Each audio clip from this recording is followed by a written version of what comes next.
I'm Rick Albert, and welcome to The Key to the City of Angels, the podcast where we unlock the secrets of Los Angeles real estate. With over 300 real estate deals under my belt, I've seen it all, from house hacking strategies that build wealth to helping clients close multi-million-dollar deals in one of the most competitive markets in the world. Every week, I'll bring you expert insights, market trends, and inspiring success stories to help you navigate the LA real estate scene. Whether you're a first-time buyer, an investor, or just curious about what it takes to thrive in the City of Angels, this podcast is your guide to making smarter decisions and achieving your goals. So grab your keys. It's time to unlock your path to prosperity in Los Angeles real estate.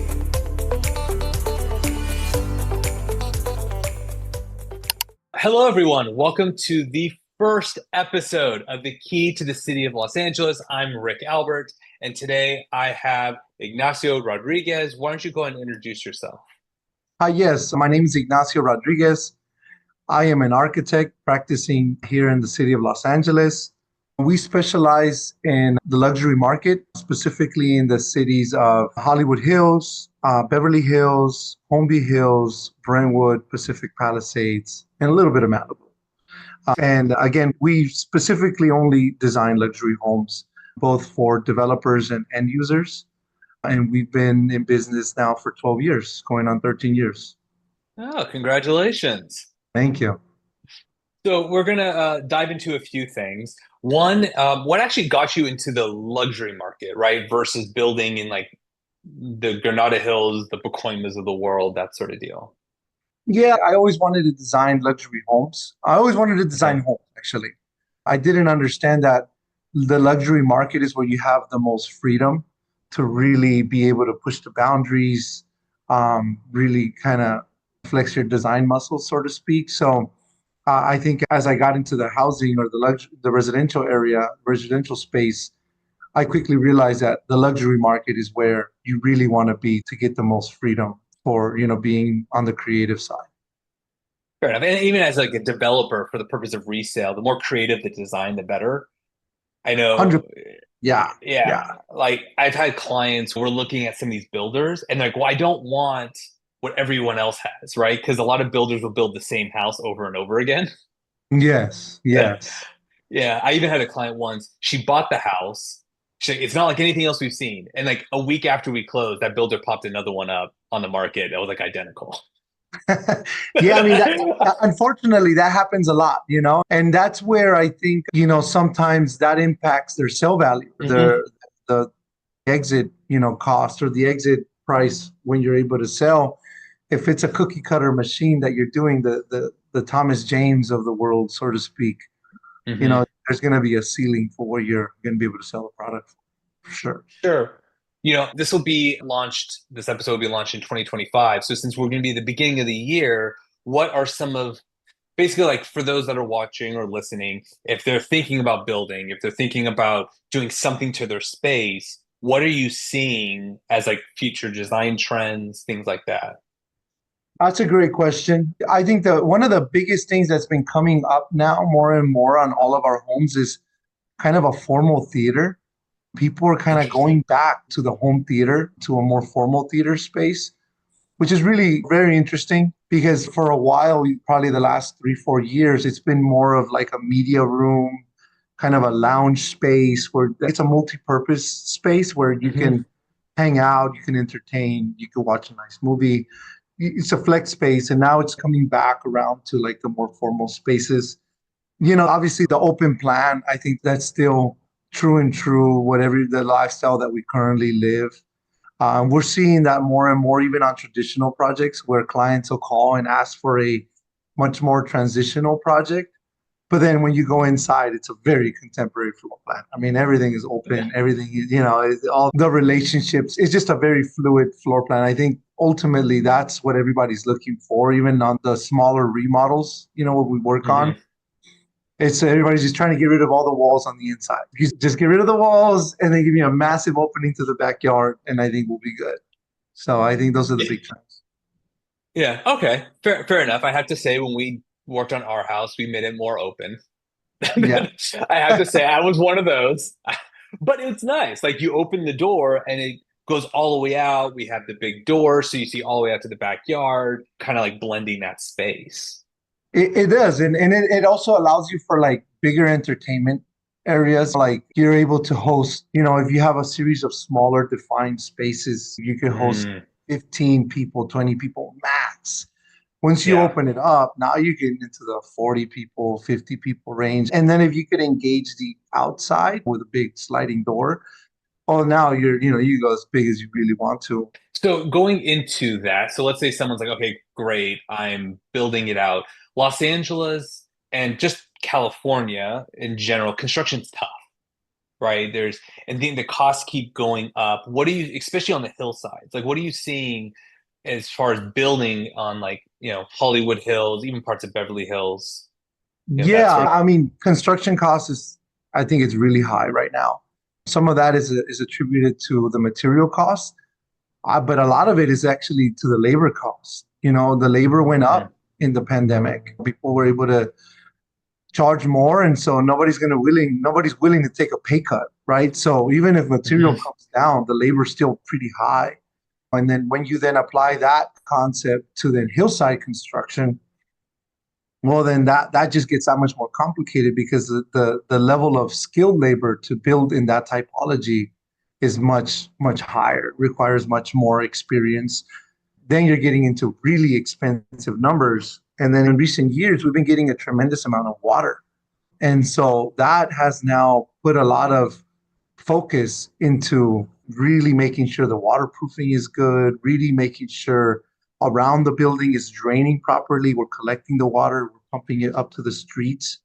And so you're having just larger costs that are buried in the ground. Like you don't even get to see it. You don't see it, you don't know it's there, but you know you need it because when it rains, I mean, it is a problem if the site is not draining properly. So in the hillside construction, that cost has ballooned pretty massively. What are you, I guess it's always hard to gauge. Like one of the biggest questions I always get is like, well, how much does it cost to build? And I know it's so subjective because it depends on what you want to build. But It are you is. seeing any like, okay, generally speaking, in the hillsides, because the flats are what they are, but in hillside homes, are you seeing like a general range on cost of Yeah, I mean, construction? absolutely. So there's different types of hillsides, right? There's like a moderate Hmm. hillside that has a little bit of hill, but you kind of have a pad. That's one type of hillside. Then there's your aggressive hillside where you're fully in the mountain.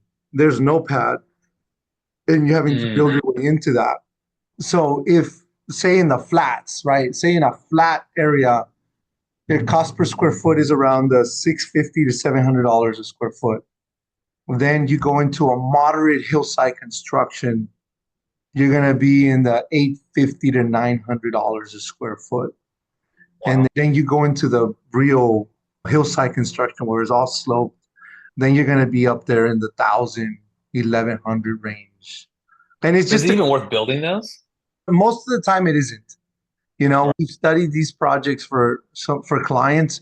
The only time those make sense is when the scale is big enough, meaning Okay. that it's a 8,000 square foot home, then maybe. But like on a smaller scale, like 3,000, 2,500, even maybe even 4,000, it's not worth it. It's just too expensive. You're going to be into it. Let's just say for even numbers, $1,000 a square foot. You're into it for $1,000 a square foot plus the land and all your soft costs. I mean, they better have the most mind blowing view you've ever seen. That's so like when I talk to people, like me personally, when like, hey, would you consider living in the Hollywood Hills? I'm like, it better have a view. Yeah, Because like you said, you have the cost of construction, but even like with all the wildfire stuff, yeah. The you know, wildfire stuff. And then obviously, schools in the hills typically don't tend to be great. So you're going to be driving around a lot. Streets are really narrow. So there's a lot of things working against you in hillside construction. That view has to be spectacular. Like that, yeah, for somebody to be willing to make those compromises. yeah. I should clarify. I would say either views or major privacy. I would Yes. say, right, because there are homes where you can kind of like it's like a long driveway and you see like your own little like oasis. Because what's nice about the hills is you do have access to both sides of LA. So like Yes. to their credit, and you have Instacart, Yep. right? So you can have stuff delivered to you.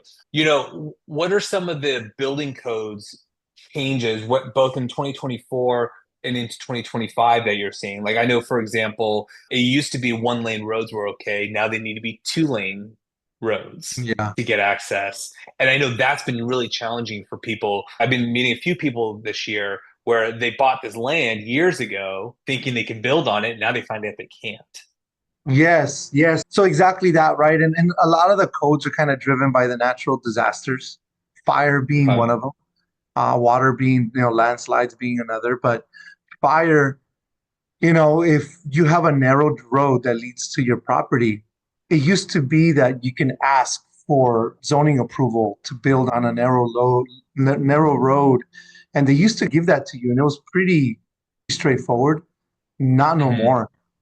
Not no more. The city's really like, no, if it's narrow and you want to build this house, you need to widen that road.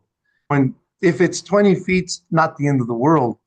But if it's 1,000 feet, that's a pretty hefty cost. And so again, adding to that complexity, right, of like in the hills, it makes it that much more challenging. And so the fire department, which makes a lot of sense, they've kind of changed their position a little bit. And so we've been seeing those changes. And then the other one is, with all the water and drainage and that kind of stuff, grading department now really wants you to stabilize everything that is your property.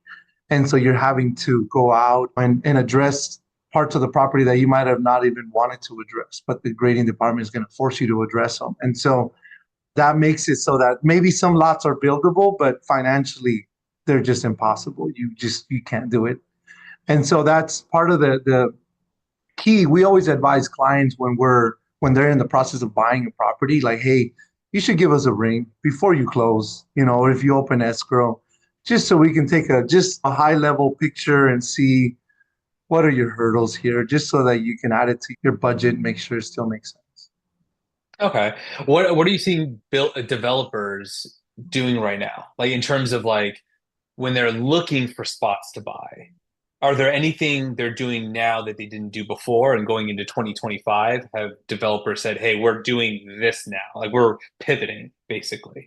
Yeah, I think developers now are really looking to not build basements. They're really looking to keep it above Interesting. ground for a variety of reasons, right? But like we just talked about, like cost is just so tremendous. And the usual math is for every story you go down, it's like a story and a half up above. So if you can find a lot that can satisfy your program needs and keep it completely above ground, then that's a win-win because you could be framing very quickly without having to get stuck in a basement. So we've been noticing that like developers are looking for easier projects to turn around from a Mm. permitting perspective and from a construction perspective. Granted, those lots are few and far between. Those are I not was easy to gonna say, find. good luck. Yeah, And that just changes the value of the land when you buy, right? Because it sounds, and correct me if I'm wrong, that means they're really the exit prices are probably lower. Like they're they actually are. building smaller homes They effectively. are, and the margins are getting tighter and tighter. With a bunch of the different city ordinances and codes that they pass, like ULA and stuff like that. Hmm. They really make it extremely challenging for developers to stay in the market, and so they're having to adjust their model to be as effective and as efficient and as quick as possible to get a project out to market. And so that's what we've been noticing the trends are, keeping it a little simpler. Okay. And then for those listening, you mentioned Measure ULA. That's a additional transfer tax on any sales over 5 million. And then there's an even bigger one after 10 million. So basically, if you sell a house for 500,000, you automatically lose $200,000 in transfer. And the idea was the money was supposed to go towards homelessness. From what I'm reading, they still don't know what to do with the money, and they're also not getting as much money as the city thought they were going to get.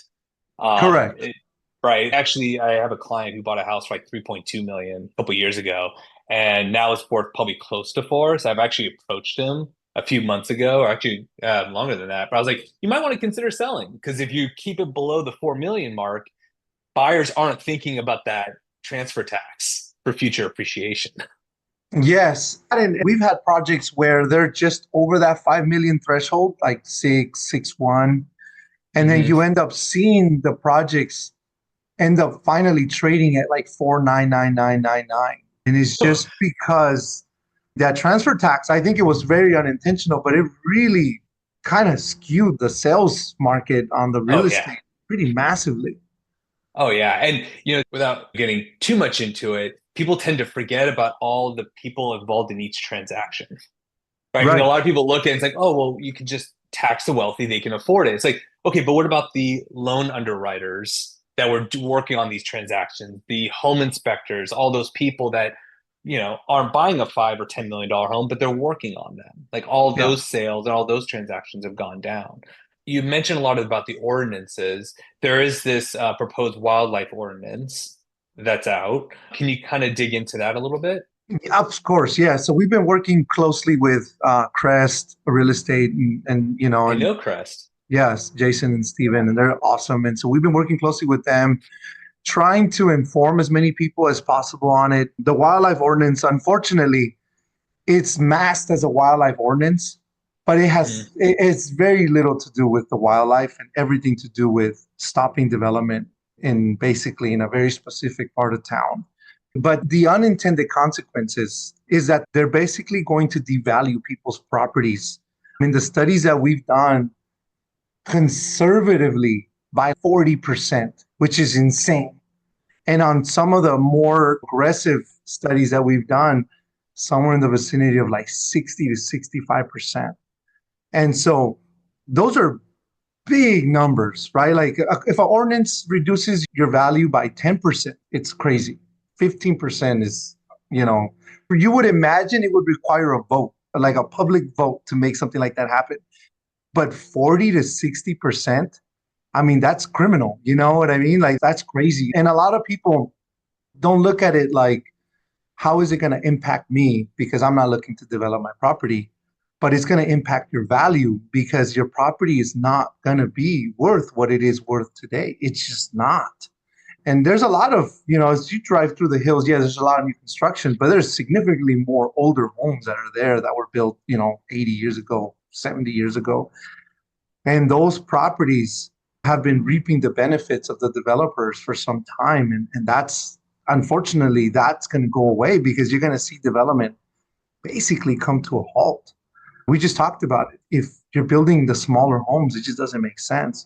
And so to dive a little bit more into the ordinance specifically, Yeah. they are reducing square footage in two ways. They're reducing it by eliminating all basements now. Complete, like no basements are going to be exempt.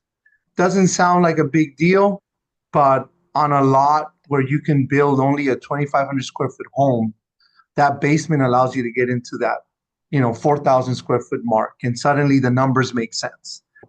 And we see that a lot on the smaller projects that we work on. Sometimes you can only build 25 to 3,000 square feet above ground, but you're able to put a basement in, and now you're in that 45, 5,000 range. And then now the numbers make sense. The projects pencil out. The projects move forward. Even not just for developers, but for end users. Even for end users, like why would you sink that much money into a project if you know that you're never going to get your money back? Like that's very dangerous.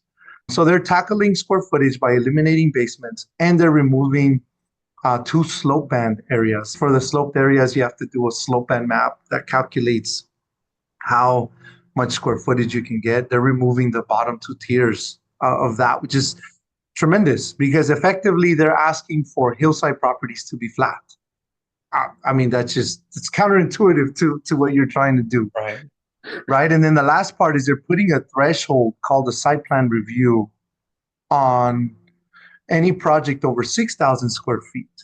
And most people don't know this. The city makes it sound like, oh, just a site plan review is no big deal. No, it isn't. It's a massive deal. It's basically asking for a process that used to be 6 months to 9 months in entitlement to become more like 24 months to 30 months in entitlement process, just because you now have to prepare this extra package. It now goes out to a discretionary approval. You're going to have to Hmm. find findings. You're going to have to make all these arguments. it's going to cap houses at 6,000 square feet, right? And we were just talking about that balance between scale versus too big versus too small and finding that sweet spot. Right. It's going to make it so that, you know, this development's not really going to make a lot of sense unless somebody gives you a piece of land for free, which isn't going to happen. And this is just for Los Angeles, right? It's not for the county. It's just for the city of Los Angeles and specifically between Sunset and Ventura, 405, 101. Where most of the building's happening. Yes, you know, and then I personally believe, right? Like I live in Granada Hills, so I don't live in that community. But if my property values have gone up because that neighborhood has gone up, and if you want to buy a house of my size in that neighborhood, it would be tremendously expensive. So it makes my property more valuable. Well, what happens when you crush the values in this community? And that's one of the wealthiest communities in the city of LA, Studio City, Sherman Oaks, Holmby Hills, you know, Bel Air, Hollywood Hills, Beverly Hills, PO. I mean, that's a very wealthy community. And if you crush their property values, well, that's going to impact indirectly. It's going to impact all of us in the valley. It's going to impact the West Side. And, you know, in the hearing, I don't know if you were part of the hearing that happened a couple of weeks ago, but their response was, well, you live in California. I mean, property values are good here. Like, that's not a financial response. That's not an educated response. And for a lot of us who have like second mortgages or home equity lines, you know, stuff like that to leverage the value, that the equity that you have in your property, when that goes upside down, all those loans are now like, they're backwards. Right. And so it's just like the level of financial impact this is going to have is so massive. It's basically like ULA on steroids, you know? And you saw it, people were saying like the markets were down, but you saw Orange County was booming. I mean, Newport Beach, those communities, the affluent communities there kept booming and our market just stalled. And I think that's what, and the kicker to all of it, right, is the Wildlife Ordinance is a pilot program that is projected to then be used in like Granada Hills, you know, Hidden Hill or the West Valley, Encino, Tarzana, Brentwood, Palisades, you know, and then going in the other direction, like Mount Washington and all of these communities. Like, this policy that they're trying to pass is so bad at such a high level, and the city council members not willing to listen, which is the craziest thing of all. I think for those listening, just so they understand, there are homes that basically they're in such bad shape, right? So someone moved, like the Hollywood Hills was not a thing 100 years ago, but there are people who live there, you know, who bought their houses in the 50s, 60s, and they're older, but they haven't kept up with the house. So what we see oftentimes is homes with dysfunctional floor plans, homes where they are just such rough shape that your only option is to tear it down, right? Like that is the highest and best value of the land. So with this ordinance, you're basically saying, well, if the value is in the land, not the house, but I can't build as big, well, then that changes the value of the land. And interestingly enough, I've actually seen this happen in real time because years ago, I had an off-market listing in Cheviot Hills. And I brought my developer over and we met with the seller. And the seller's like, well, this property sold for this property sold for this. And the developer's like, yeah, but that was before they took away, I think it was like the design bonus. Like that was before then. And so you can't build as big of a house. And that actually impacted the offer. Like we've seen it. And so it's not so much as we'll call it quote unquote evil developers coming in to tear down these beautiful homes. Like there are homes that are legitimately, they're not standing. Yeah. And right? like, and then like water damage, like they could just be in complete disarray, and where you're going to be forced to remodel that rather than just build new. And then that's even more expensive. And then the numbers don't make sense. And so then it's like, forget it, you know? And you know, and then the last kicker, I think the last part, the ordinance is so poorly written. I mean, if they wanted to actually help wildlife, they could attack this in so many different ways, and they're not. It's Sure. less wildlife. They don't particularly care about that. It's all anti-development. But the next big thing that they talk about is developments hurt slopes and they create instability. And that could not be further from the truth. Mm. Because as I explained earlier, the grading department makes you, they 100% they require it that if you're going to build this house, you're going to have to stabilize everything that is around you. And that kicks at either a new home or a project that is 50%, that is a major remodel, greater than 50% of the value of the home. And when they drop the values of homes, right? Like that's what I'm saying. This domino effect is so massive. But when you see any property that is creating landslides, any property that's creating these problems, look at the top. Not one of them has a new development there. It's all old properties. Probably the house is in probate, or probably the house is empty and somebody owns it, or somebody just has it there and not really using it. And there's creating these landslides. And so when these new projects get proposed, they actually stabilize all these hillsides because we have to. We do. We have no choice. Obviously, we would rather not spend that money if we didn't have to. It is Right. mandated and required. And now with the roads being wider, and then there's a massive shortage of electricity. DWP can't provide enough power. And so we're having to upgrade the grids. And like all of this stuff is happening because of development. You stop that development, you're going to stop growth in the hills pretty massively on all fronts. So then, if that's the case, if I'm a developer, why wouldn't I just go into the flats, right? Yeah. Like, why even touch that? And I see some new construction in the valley, right? Like you drive around like Granada Hills, and I'm seeing some homes. They feel like more one-offs. They don't really feel like they're developers. They feel more like owner users are doing some of these because it's just like Right. you can just tell, like aesthetically, like yeah, a Yeah. developer would never do this. Why aren't we seeing more developers going into the Granada Hills, the Pacoimas, the Resitas? Yeah. I think there's going to be a trend happening there. And you kind of saw that in like Sherman Oaks. You know how it used to Sure. be like, a, South of south of the Ventura. boulevard, south of the boulevard. Yeah, And I then remember that. And then it started going north of the boulevard. And then north of the boulevard actually became quite expensive in Sherman Oaks and Studio City and Encino. And I used to live in Lake Balboa in the Mhm. Encino Village area. And when we were there, the houses were like 500, 600. And they're little houses, 1,200 square feet, 900 square feet, 1,300. Now that's trading for around $1 million plus or minus.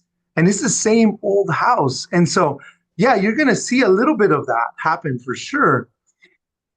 And that only happens because Sherman Oaks south of the boulevard was so expensive, and Encino south of the boulevard, and Tarzana was so expensive.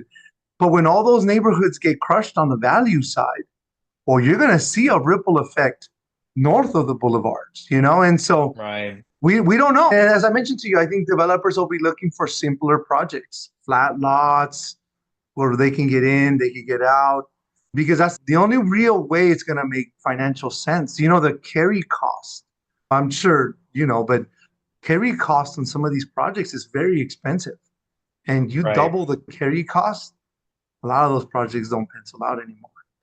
Yeah. What is the turnaround time? So you go in, you drop the plans, you submit the plans to the city, right? And then the city is going to say, this is perfect, but we're still going to make corrections Yeah, because we of course. can. Yes. And it could be just like a name change, right? Oh, it's Yes. Rodriguez with a Z or an S. Like, we just want to clarify. Uh, what is the general turnaround time for getting plans approved, things like that? So we always advise clients that between from the time we start designing to when we get you a permit, it's about 9 months.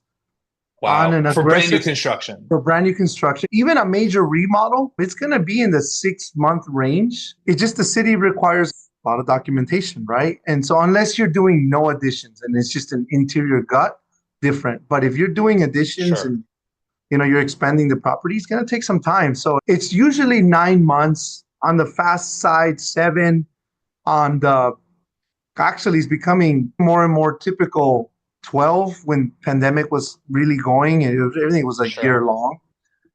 And so, that's 12 months of just carry costs that you either have to Yeah. rent the property out or you're just carrying it. And talking about adding another year to that, you're getting There's no into point. Malibu territory. I don't know if a lot of people know, but the reason why nobody develops in Malibu is it just takes too long. It's 3 years, Yeah. 4 years of entitlements. In four Yeah. years, my daughter will be in college. Like, why would I go, Well, it's like high interest savings accounts are at 4% right now. So it's like I can either dump all this money into building this project, which has its risks, or I just put it in a high interest savings and make hundreds of thousands of dollars per year. exactly. And so that's the challenge. And that's, you're talking a year, right? Just, 9 months to a year to get a permit. And Yeah. then to build a structure is 18 months, unless it's tremendously simple. It's 18 months. And if it has a basement, it's more like 24 to 30 months. So you're really getting into some long lead times when you Yeah. start adding it all up together.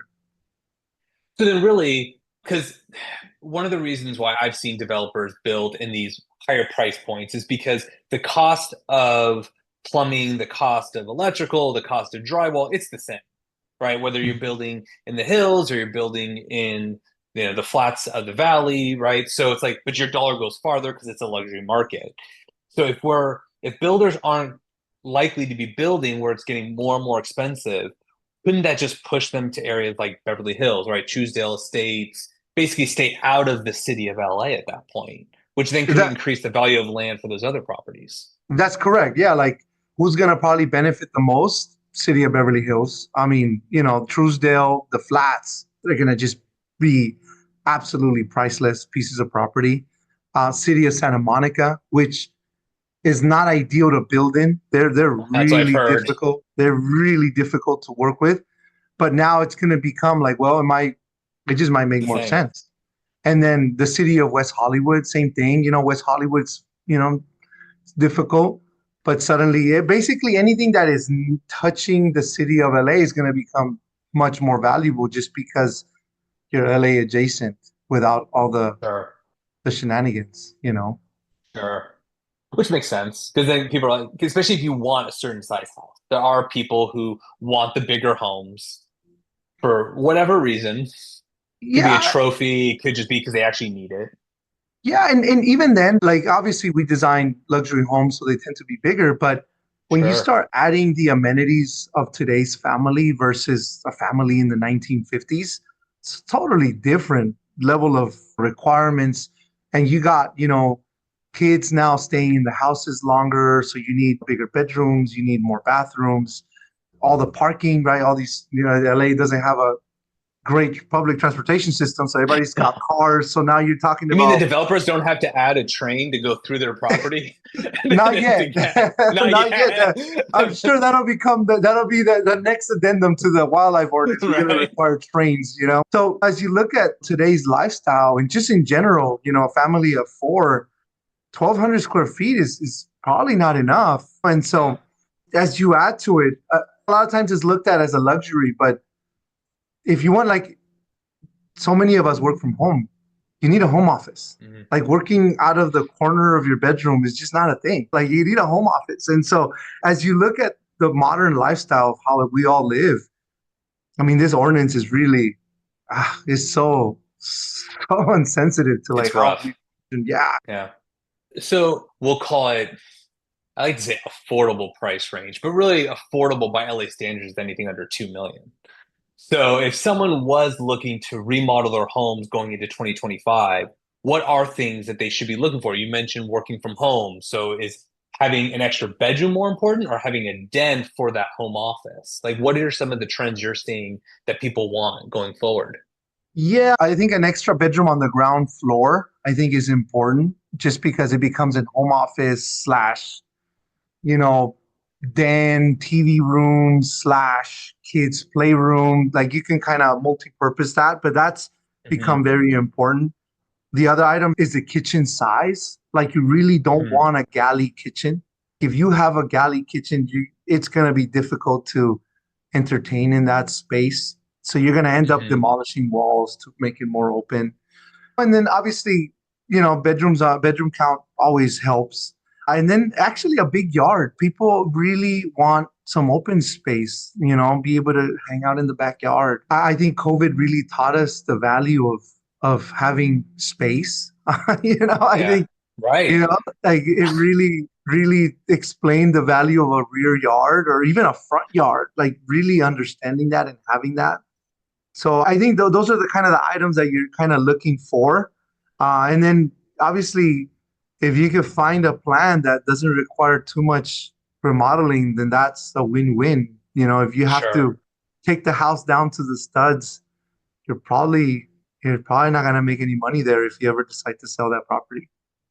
Yeah, I had a client escrow a couple years ago, and it got to the point we brought two contractors through, and they're like, "This house is in so rough shape. Just give me an extra 100,000. We'll just tear down the place." Yeah. Like the cost to remodel it was so expensive that it was just actually more efficient to rebuild. Yeah. I want to say if you're looking to do a real major remodel, Hmm. 90% of the time it's just better to just build it new than to because Interesting. you're inheriting, right? Like old foundation, and they always talk about, right? You want to build on a good foundation. You're inheriting an old foundation that you're going to put a bunch of band-aids on because you don't want to spend the money because you're trying to balance the cost. And then you're talking about old electrical, old plumbing, old mechanical systems that if you're going to really get into it, you're probably going to have to replace all of that. Probably going to end up replacing the roof just because it's probably old. And then you're going to end up replacing the windows and doors because they're probably old too. So you It's like really, what's left. and that's what we explain. Like you really end up saving. You're really talking about salvaging framing, portions of the foundation system, not even the stucco, because once you pop all these windows out and do all this stuff, you end up restuccoing this whole house anyway. So again, if you really got to look at it with the lens of what do I really want, and can this house easily deliver that? Because if it can't, man, I've been a part of so many challenging projects where clients had ambitious goals and then the budget's crazy and now they can't afford it and they're like trying to piecemeal it together, and it just creates tension between the couple, between the kids. Everybody wants to move in, you can't move in. It's Yeah. just it's this whole chaos.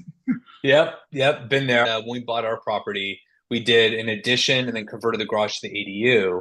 The city inspector for our area had got injured on the job. So they were short staffed. So every time we wanted to call for inspection, it took 10 days for them to come out. And my contractor was like, I can't touch the property until they come. So here's a 4 month project that just turned into a year. Yeah, and there's Yeah. there's nothing you can do to control that, and No, you're it got either living in expensive. a you're living in a rental or you're living in these really tough, dire conditions, and so Yeah. it's difficult, man. Yeah, and we've lived it and we live it, and so Yeah. you asked me, right, why do we do luxury homes? That's why the smaller homes are just as hard. They're just as complicated as the big ones. And a lot of times it's the same amount of effort. You don't get the same product just because the budget's not there. So Yeah. Very cool. All right. Well, before we wrap this up, is there anything else that you think is really important for people to know when it comes to real estate here in Los Angeles or the general area?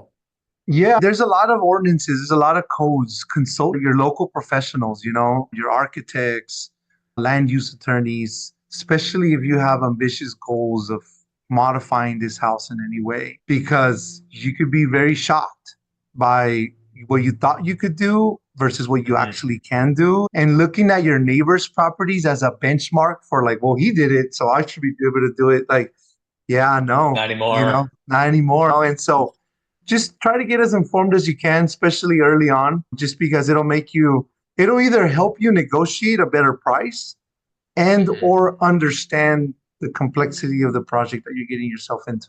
All the city of LA is really big.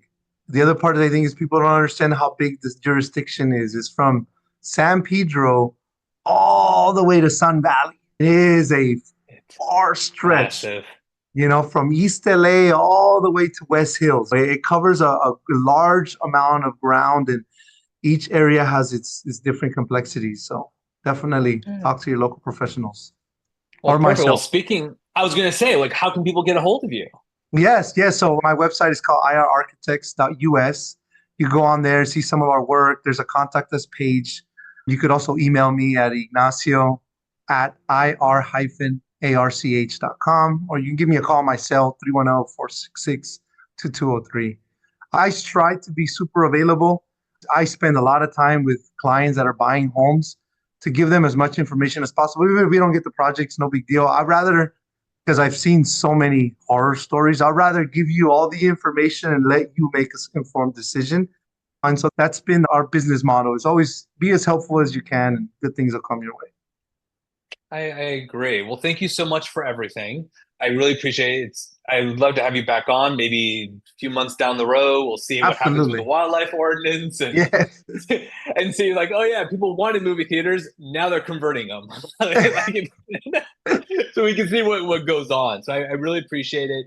For those watching or listening, thank you so much. If you like what you see, please share with your friends. Don't forget to follow, subscribe wherever you're watching this. And you guys have a great day.